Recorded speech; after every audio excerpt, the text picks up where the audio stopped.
The night in the mountains. The wind howled through the icy mountains. Cold and endless, snow fell like white dust over the silent world. And only one man walked the lonely trail. His name was Ethan Cole, a supply truck driver who had taken the wrong turn during a storm. His map was useless, his radio dead, and the road had disappeared under the thick snow. He only wanted to find a way down before night swallowed the mountains completely. Then he saw her. At first he thought it was just a shadow moving between the pine trees. But when lightning flashed, he saw a figure stumbling in the snow, barefoot and trembling. She was small, covered in a torn cloak that shimmered faintly under the light. Her skin glowed like silver in the darkness, and her eyes reflected the storm like twin stars. She looked half frozen, her lips pale, and when she saw Ethan, she raised her hand weakly. Whispering something he couldn't understand, Ethan ran toward her, his boots sinking deep into the snow. "Hey, are you okay?" He shouted, but she didn't answer. She fell face first into the snow, and without thinking, he caught her before she hit the ground. Her body was cold, too cold for any human to survive. When he brushed snow from her face, he saw strange markings running down her neck, glowing faint blue under the skin. Ethan's heart pounded. He didn't know what she was, but she was alive and she needed help. He carried her to his small mountain cabin a few hundred meters away, stumbling through the storm as the wind screamed around him. Inside, he placed her near the fireplace, wrapped her in blankets and lit the fire. For a moment, she didn't move. Then her chest rose slowly, a soft sound escaping her lips like a sigh mixed with static. When she opened her eyes again, Ethan froze. Her pupils were not round, they were thin, vertical slits like a cat's, and glowing faintly gold. "Who are you?" he asked softly, unsure if she could understand him. She tilted her head, trying to speak. "Ari." "Len," she whispered, each word shaking like it hurt. "Please, help. They hunt me." Ethan frowned. "Hunt you? Who?" But before she could answer, she coughed weakly, clutching her side, revealing a wound that looked like a burn, glowing faint orange from beneath the skin. Ethan hesitated, then grabbed his first aid kit, cleaning the wound as best as he could. She winced but didn't stop him, only murmuring, "You are human." Her voice sounded surprised, almost relieved. "Yeah," he said, smiling a little. "And you're not." She closed her eyes again, whispering, "I fell from the sky." Ethan thought she was delirious, but then he remembered the strange light he'd seen earlier in the clouds, like a meteor. He looked out the window, and for a moment, he thought he saw faint red lights moving far above the mountain peaks. He tried to turn on the radio, but it only hissed with static, then suddenly glowed blue when she looked at it. The sound changed. A deep hum filled the cabin, followed by a sequence of strange tones like alien music. Ethan backed away, startled. The girl, Arielyn, looked terrified. "They will find me now," she whispered. "The signal is alive." "What signal?" Ethan asked, confused. She shook her head weakly. "Too late. They know I'm here." Then her eyes rolled back, and she fell unconscious again outside. Thunder echoed across the valley, though the sky was clear. Ethan looked up and saw faint blue streaks shooting across the stars. Like ships entering orbit, he didn't believe in aliens, but what he was seeing felt too real to deny. He turned back to the girl, watching her sleep. Her breathing shallow but steady, she didn't look dangerous, just lost. Scared and fragile, he sat beside the fire, staring at the strange device in her hand, a crystal that pulsed faintly with light, almost like it was alive. Hours passed, and the storm outside calmed, leaving a haunting silence. Ethan dozed off in the chair, but a strange sound woke him, a faint mechanical hum. He opened his eyes and saw Arielyn standing by the window, looking at the sky. Her silver hair shimmered in the moonlight, and her expression was full of sadness. "They are near," she whispered softly. "You should not have helped me." Ethan stood up. "Why?" "What are you talking about?"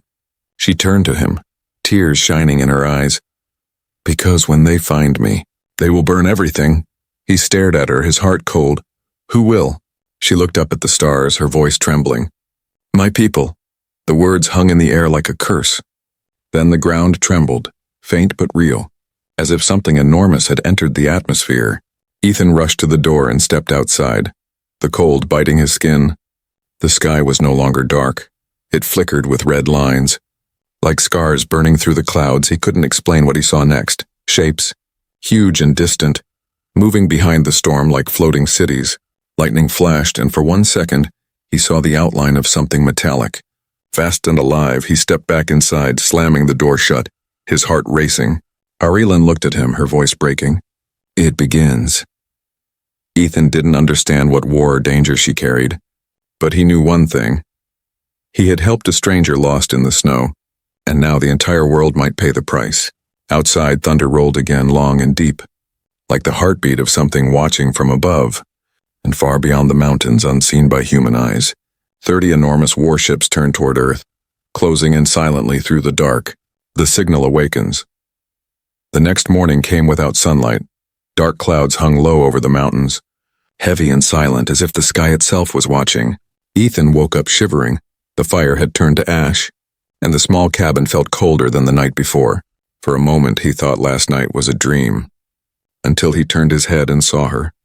Arilyn was still there, sitting near the window, her eyes glowing faintly gold as she stared at the gray horizon. She looked stronger now, though still weak. The strange crystal she had dropped earlier floated beside her. Spinning slowly in the air, Ethan rubbed his eyes, not believing what he was seeing. How are you doing that?" he asked, his voice half-whisper. Arilyn didn't turn. "It's not me," she said softly. "The signal is awake." Ethan stepped closer. "Signal? You mean that sound last night?" She nodded. "It called them, and now they are coming." Her words made no sense to him, yet something deep in his chest told him she wasn't lying. He looked outside. The snow had stopped, but strange patterns marked the ground, glowing faint blue like veins of light running through the forest. He'd never seen anything like it, and he'd traveled these mountains all his life. Suddenly, the old radio on the table came alive with static. It screeched and then spoke in a voice that wasn't human, deep and layered like a choir of whispers. Ethan jumped back. "What the hell is that?" Arilyn's face turned pale. "They found the trail," she whispered, clutching the floating crystal. "They are tracking me through the signal field." Ethan moved to unplug the radio, but before he could touch it, it glowed red and burned his fingers. He cursed, shaking his hand as the air inside the cabin filled with a faint humming tone. Arilyn stood up, swaying slightly. "We must go," she said, "if they reach this place. You will die with me." Ethan frowned. "Who are they? Are they your people?" She hesitated, her golden eyes dimming. "Once, yes," she said quietly. "But not anymore." He grabbed his coat, still confused, but his instincts screamed that she was right. They stepped outside into the bitter air, the snow crunching under their boots. The forest was silent, too silent. No birds, no wind, just the low, distant hum echoing through the trees. Ethan led the way down a narrow trail, his flashlight cutting through the fog. Arilyn followed behind him, barefoot again, yet her steps left glowing prints on the snow. He tried not to stare, but it was impossible to ignore the strange beauty of her movements. Even in fear, she seemed graceful, like someone born under another sun. As they walked, Ethan asked quietly, "Why are they after you?" Arilyn didn't answer right away, then whispered, "Because I know what they are hiding." She looked up at the sky, her voice shaking. "My world sends ships to conquer others. They call it peace, but it's only control." Ethan frowned. "So you ran away?" "Yes," she said. "I ran and I fell here." Her voice broke a little. "I thought your world was quiet, empty, but I didn't know how loud kindness could be." He looked at her, surprised. "Kindness." She gave a small smile. "You helped me even when you didn't know what I was." Ethan didn't reply, but something in his chest tightened. He'd always believed humans were small compared to the stars, but in that moment he felt bigger, like his choice to help mattered. They reached a ridge overlooking the valley far below. Ethan saw movement, rows of blinking lights crawling through the snow. He raised his binoculars, his breath catching. "What the hell?" he whispered. "Machines, metal walkers shaped like insects, moving with perfect rhythm. Each carried a glowing sphere that pulsed the same color as Arilyn's crystal." "They found the frequency," Arilyn said, her voice trembling. "They're mapping the land." Ethan's mind raced. "We need to warn someone. There's a military base down the valley." She shook her head. "They will not listen. Humans don't believe in what they can't understand." He looked at her, frustration in his voice. "Then what do we do?" She closed her eyes for a moment, whispering something in a strange alien tongue. The crystal in her hand brightened, and the air shimmered with light. Forming a glowing map around them, Ethan gasped, seeing their surroundings projected like holograms. Blue lines marked the mountain trails. Red points pulsed where the machines were. He saw hundreds of them, slowly closing in. Arilen pointed toward the east. There's an old passage through the frozen river. We can cross it before they detect us. Ethan nodded, his heart pounding. Let's move. They started running, slipping over the ice and snow behind them. Faint explosions echoed. The metal walkers had begun scanning the area. Strange lights cut through the fog, sweeping across the forest like spotlights. Ethan pushed through, pulling Arilen by the hand. She was faster than he expected, almost weightless. But when they reached the frozen river, the ground beneath them trembled again. Ethan looked up and froze. Far above, the clouds split open for a second, and a massive shadow passed through the mist. It wasn't a ship, it was something larger, like a fortress in the sky, silent but powerful. Arilen fell to her knees, whispering in her own language, tears streaming down her face. They sent the fleet, she said, 30 of them. It's over. Ethan grabbed her shoulders. Hey, look at me, we're not giving up. But deep inside, he felt the same fear. Whatever was coming wasn't meant for this world. The air shimmered again and the ice cracked under their feet. They ran as the frozen river split open, light rising from beneath like fire trapped under glass. Ethan pulled her up onto the shore just in time. Behind them, the machines entered the valley, their lights merging into one massive beam pointed toward the sky. The signal had awakened, and the hunters were coming home. First contact, first fear. The valley was quiet again, but it was not peace. It was the silence before something terrible. Ethan and Arilen reached the old highway at dawn, their clothes soaked with melted snow, their breaths white and fast. In the distance they saw smoke. Military trucks, radar towers, and men with rifles stood like ants building walls against an invisible storm. Ethan knew this place, the Cold Ridge checkpoint, a small army post guarding the mountain road. He had delivered fuel here before, but this time, he came with something no one would believe. Arilen hid her glowing hands under the torn cloak. Her eyes down, Ethan whispered, "Just stay close to me. Don't speak unless I tell you." She nodded silently, her face calm but her body trembling like a leaf in the wind. When they reached the gate, a soldier pointed his weapon. "Stop there. Identify yourself." Ethan raised his hands. "Name's Ethan Cole, truck driver, got lost in the storm. This girl's hurt. Needs help." The soldier frowned. "She doesn't look hurt, sir. She looks—" He stopped mid-sentence as Arilen lifted her face and her golden eyes met his. For a heartbeat, everything froze. Then the alarms blared, red lights spinning, soldiers shouting, "Unknown bioform. Containment team, move." Ethan tried to speak. "Wait!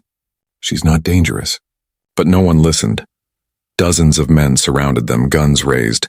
Arilen stepped back, frightened, her hands glowing brighter. One of the soldiers fired a warning shot. The bullet hitting the snow near her feet. Without meaning to, Arilen reacted. Energy burst from her palms like light. The shock wave knocked everyone backward, snow and dust rising like smoke. When it cleared, soldiers lay stunned on the ground, weapons scattered. Ethan stared at her, half terrified, half amazed. She was breathing fast, her skin shimmering like metal under the sun. "I didn't mean to," she whispered, shaking. "It's the reflex. They scared me." Before they could move, more soldiers appeared. Helicopters roared above. A deep voice shouted through loudspeakers, "Drop your weapons and lie down." Ethan lifted his hands again. "Listen to me. She needs help, not prison." But they didn't care. Within minutes they were surrounded, cuffed and blindfolded. Arilen said nothing as they were dragged away. Ethan could feel her trembling through the cold metal shackles. They were taken to a gray bunker deep beneath the checkpoint. Harsh lights, metal floors, men in hazmat suits moving like machines. Ethan was thrown into a separate cell, small and silent except for the hum of generators. He slammed his fists on the wall, shouting, "You can't just lock her up." "She's not an animal." No one answered, only the cold echo of his own voice. He sat on the floor, his mind spinning with fear and anger. Above him, muffled noises, machines beeping, scientists talking, and then her scream. Arilen's scream, high and full of pain. Ethan jumped up, pounding on the door. "Stop it! Leave her alone." But the walls were thick, the guards outside deaf to his voice. Then suddenly the lights flickered. A faint blue glow crept under the door like smoke. He felt warmth spread through the metal, and the lock clicked open by itself. Ethan stepped out slowly, his heart racing. The corridor was empty. The guards gone, their weapons lying on the floor as if they had vanished. A small drone floated toward him, round and smooth, glowing the same blue as Arilen's crystal. It scanned him once, then projected a line of light leading down the hallway. Ethan followed it without thinking. He passed rooms filled with shattered glass, broken screens and melted wires. When he reached the lab door, it opened with a soft hiss. Inside, Arilen was lying on a steel table, eyes closed, strange cables attached to her arms. The machines around her were fried, sparks still smoking.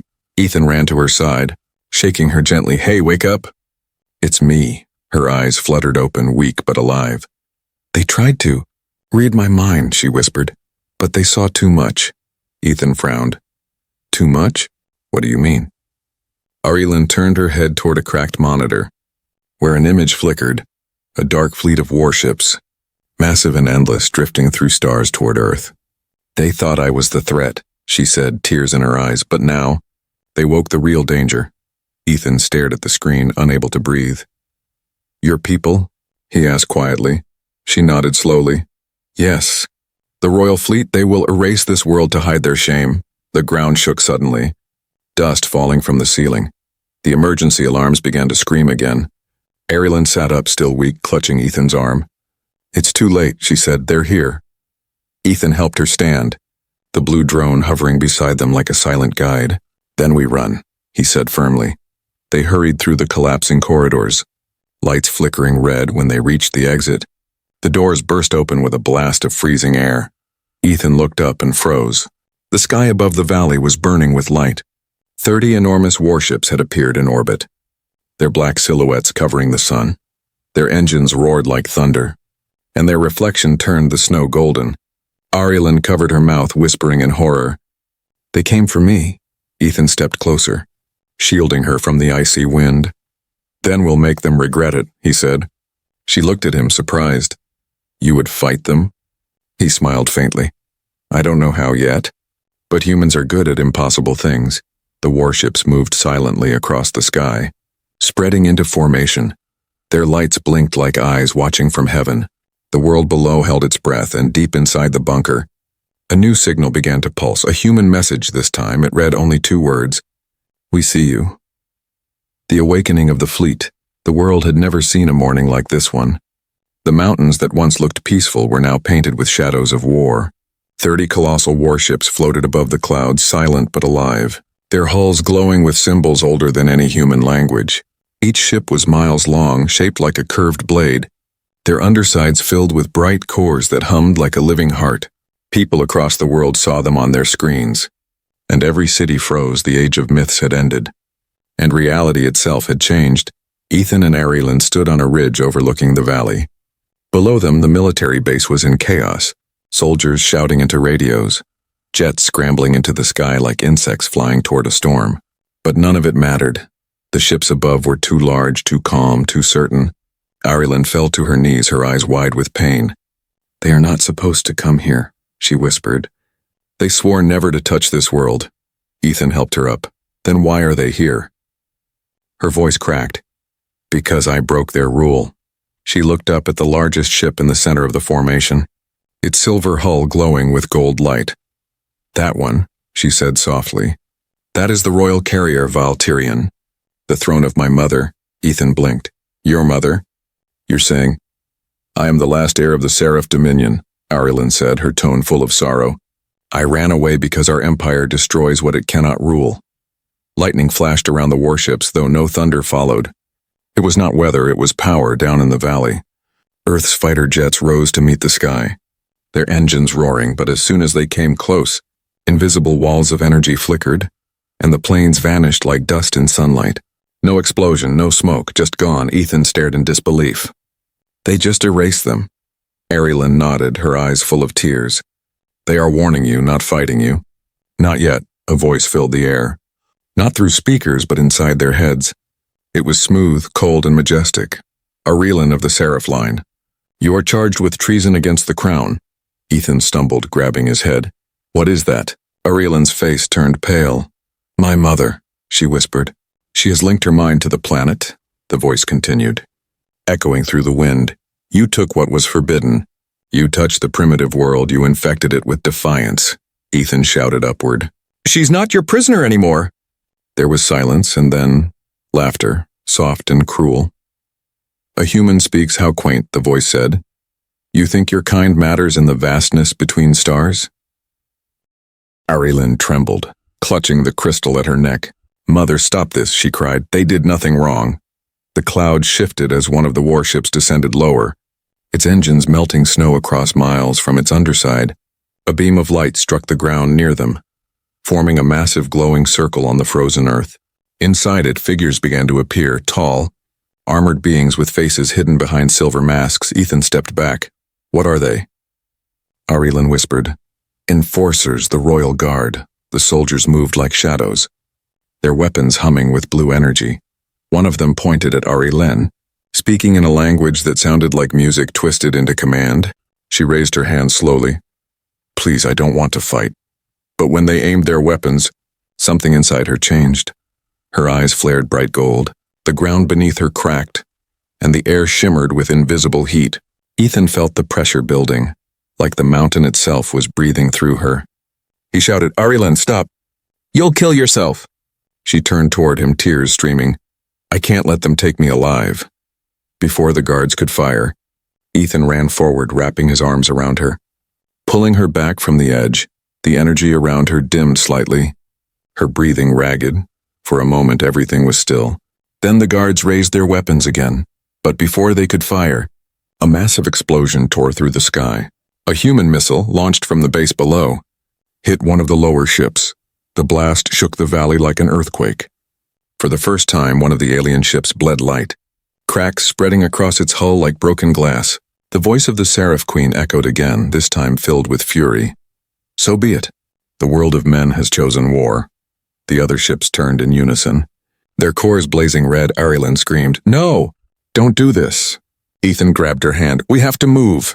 They ran as the mountains began to glow, streaks of energy tearing through rock and ice. Behind them, pillars of fire rose toward the sky. The fleet had awakened not as watchers, but as gods of war. They reached a cave as the shockwave hit. Dust and heat chasing them inside, Ethan fell to the ground, coughing, his ears ringing. Outside, the horizon was no longer blue, it was burning gold. Arilyn knelt beside him, her face pale. You don't understand, she whispered. They are not angry at you. They are afraid of you. Ethan looked up, confused. Afraid of what? She touched his chest gently, where his heart beat fast beneath his ribs. Of this, she said. Humans feel without command. You love without order, that is what they fear. Outside, the storm of fire continued to rise. And in that cave, while the world trembled, the spark of something new was born. Not a weapon, not a power, but a bond. Between one human and one alien who would soon stand against an empire older than the stars.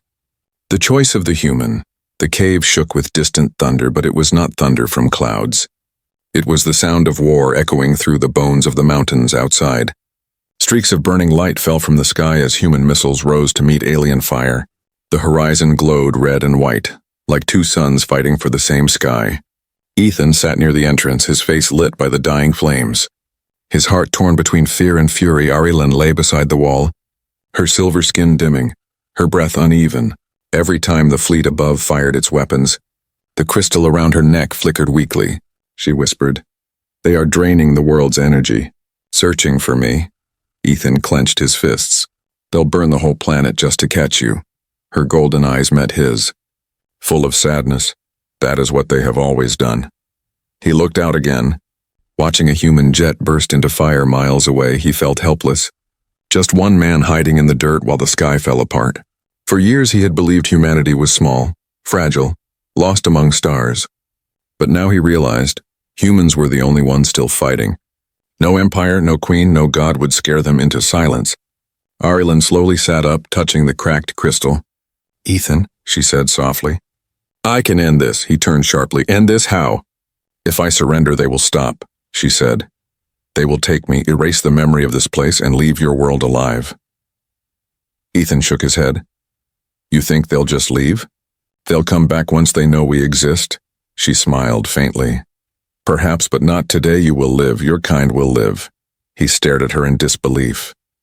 You'd give yourself up to save us? Her voice trembled. It's my fault they came. I cannot ask your people to pay for my defiance.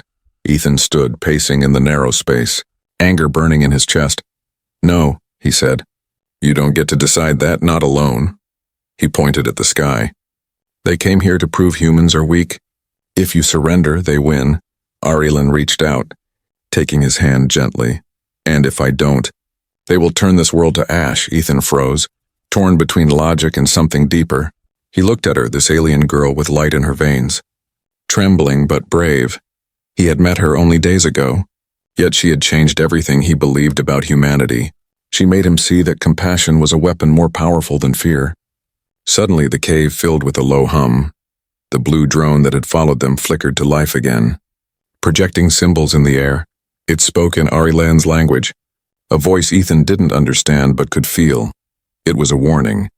A massive surge of energy was building above the valley. Arilyn looked up, horrified.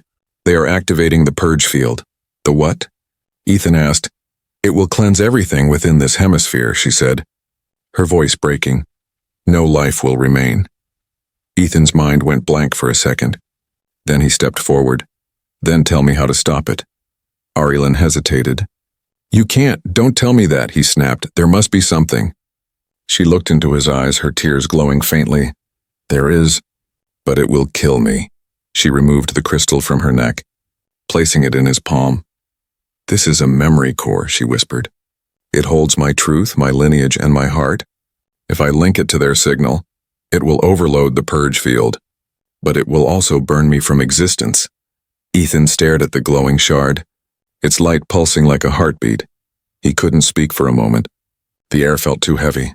Finally, he whispered, No, there has to be another way. She shook her head.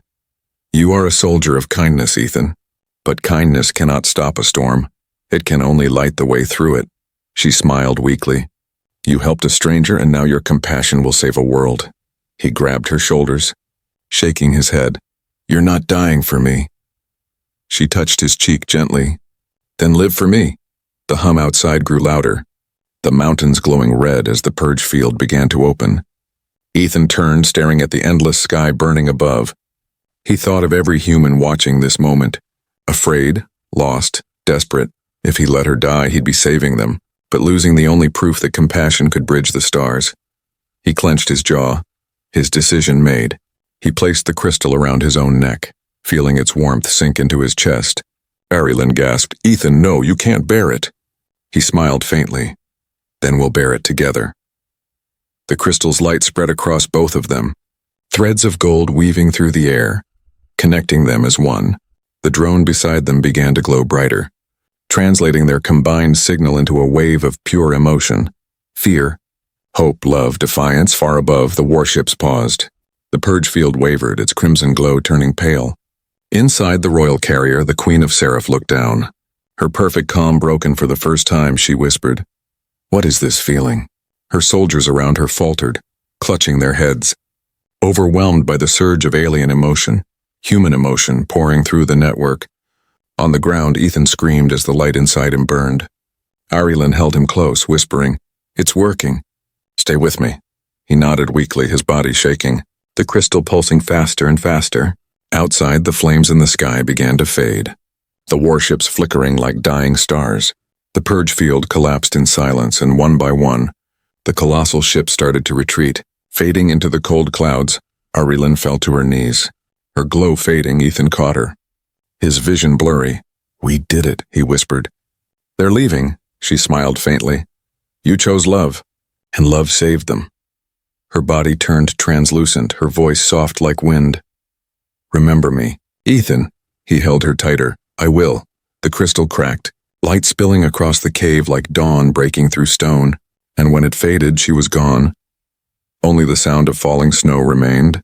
Outside, the warships vanished beyond the sky, leaving the world quiet once more, and in the silence one human stood alone, holding a broken crystal that still glowed faintly with the warmth of a star.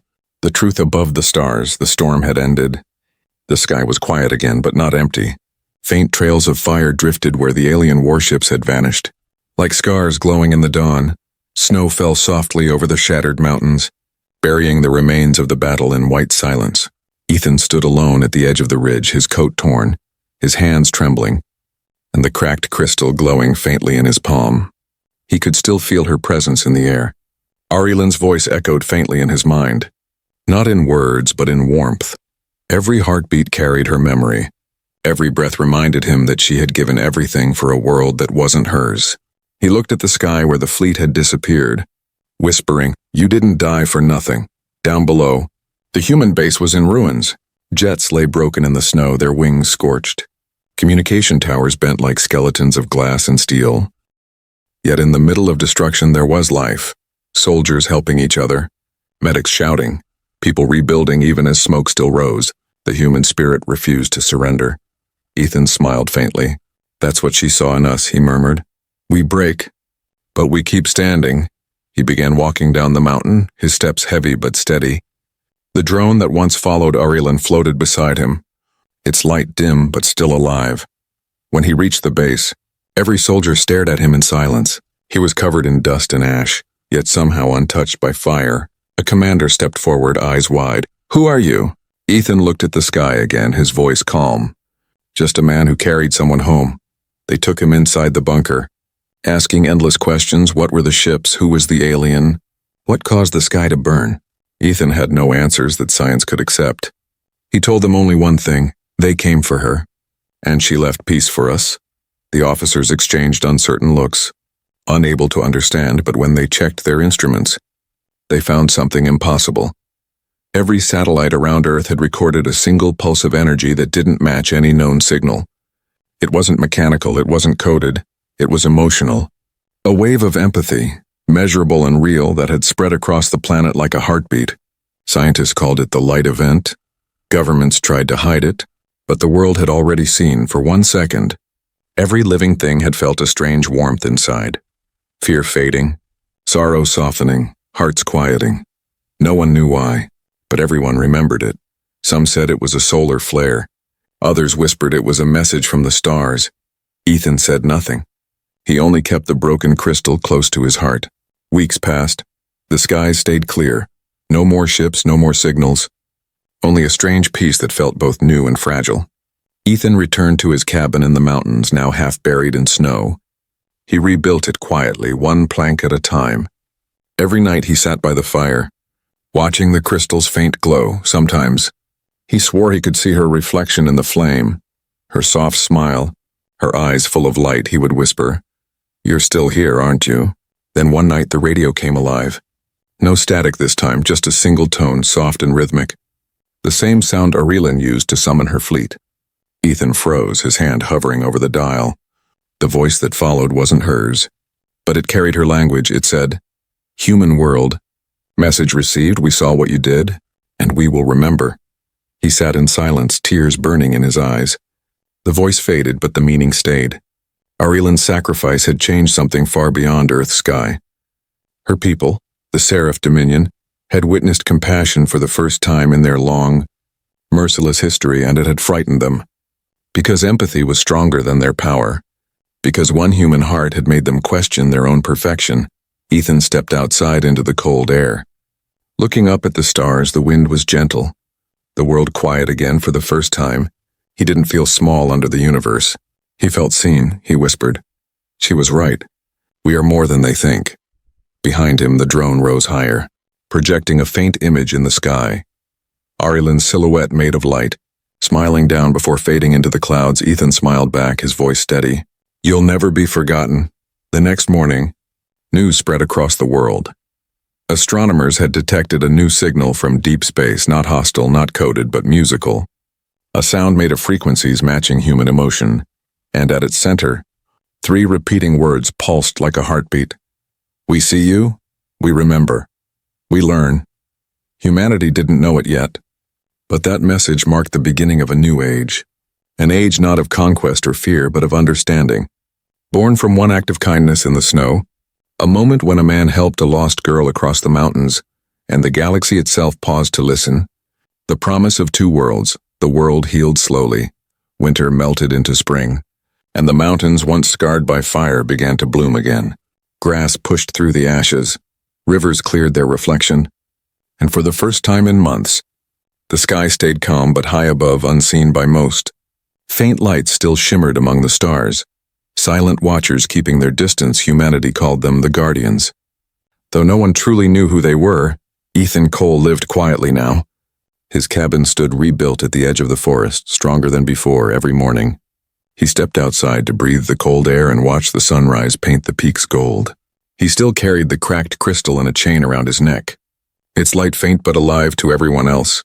It was just a broken stone. To him it was her heartbeat, still echoing across the stars. One afternoon, as sunlight scattered through the trees, the drone returned. It hovered over the snow, its surface polished and repaired, glowing a brighter blue than ever before. Ethan smiled faintly. "You came back," he whispered. The drone pulsed once and projected a symbol into the air, a crest he recognized from Arilan's royal armor. Then a soft voice spoke, calm and musical. "Message from the Seraph Dominion, recorded for the human called Ethan Cole." Ethan's heart skipped. The voice continued. "Your act has been witnessed across the stars. Your defiance and your kindness have reached worlds that knew only conquest. Arilan's sacrifice was not in vain. She lives in memory and in code, her essence stored within the Dominion's archives." He stepped closer, his hands shaking. Her essence?" He whispered. "Yes," the voice replied. "She exists within the song she left behind, and she asked that you hear it." A beam of light spread from the drone, filling the forest with faint music. It wasn't like anything human. It was made of emotion, color, and vibration all at once. Ethan closed his eyes, and for a heartbeat, he felt her presence again, Arilan's laughter in the wind, her warmth against the cold, her words whispering softly. "You kept your promise."